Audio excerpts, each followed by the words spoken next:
I'm out in my garage playing again. This ball of beautiful alpaca is what I call a layered bat. And I pulled it off into layered roving somewhere. There's an end. You can see there are different colors all through the roving. So as you spin, you're going to get each color all along the way. Now I'm going to show you how I made this. It's a lot of fun, and it's really very easy. I have a lot of different alpaca fleeces to play with. This is a rose gray. You can see the rose color in it. A white. Some cinnamon color.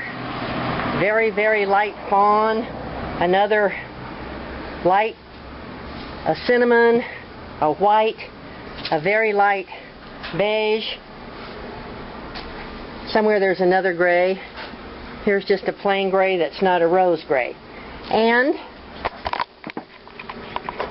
to finish it off, I have some black slurry that has already been carded into roving. This was done,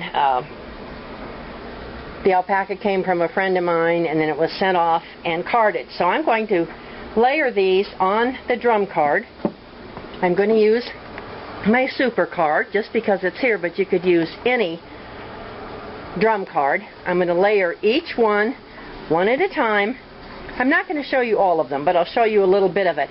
Now these have all been carded before because I want this roving to be absolutely perfect. I want it to just flow through my fingers. And yes, the super card will do that with one pass, but every now and then you, with a super fine fleece, and these are, you get some little bobbles. So I'm going to run it through twice. I don't mind. I like playing with the fiber. I've already put 2 layers, a black and a cinnamon. Now I'm going to put this very, very light fawn.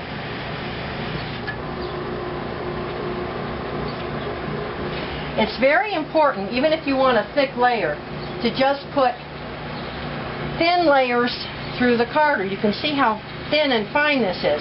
Otherwise it's going to jam and it's not going to card evenly. I'm turning this down to get a higher ratio. A little bit of trash in there.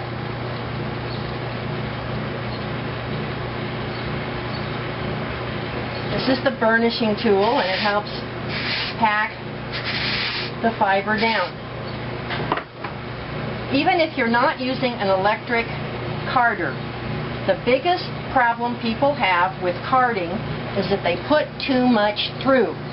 It doesn't make it go any faster. In fact, it makes it go a lot slower, and you'll never get your fiber carded right. You're always going to have blobs and gobs and poorly prepared fiber. I'm going to follow this with some light cinnamon. This is all very, very soft, and it came from Cienega Creek in Benson, Arizona. They have a wonderful website if you want to see. Again, use the burnishing tool, and you can see just very little. You should be able to read. If you wrote something on this in tray, you should be able to read it while you're carding.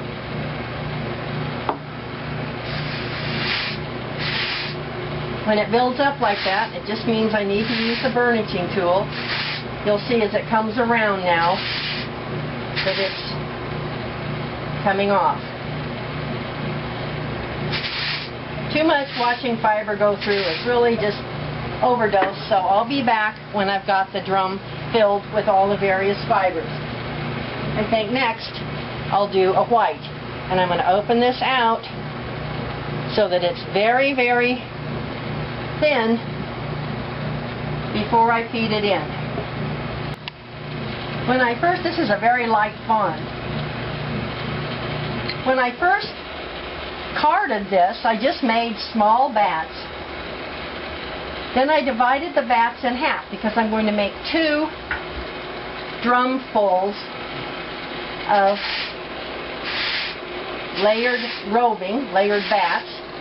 which will be enough for a hat. I didn't worry, and I don't have to worry about having things even or equal or getting them on in the same order, because I'm going to spin each bat separately and ply them together, which will even things out in the final yarn. One of the fun things about this is the fact that you can be, this is very fine, very loose with your measurements, play around a lot. If you're going to ply two bats together in the final yarn, you don't even need to use the same colors. I'm going to pick out the trash. You could use static electricity. You could use different colors in each layered bat. I filled the drum. You can see the last layer was kind of a cinnamon color, and it's not totally even across, but I don't care.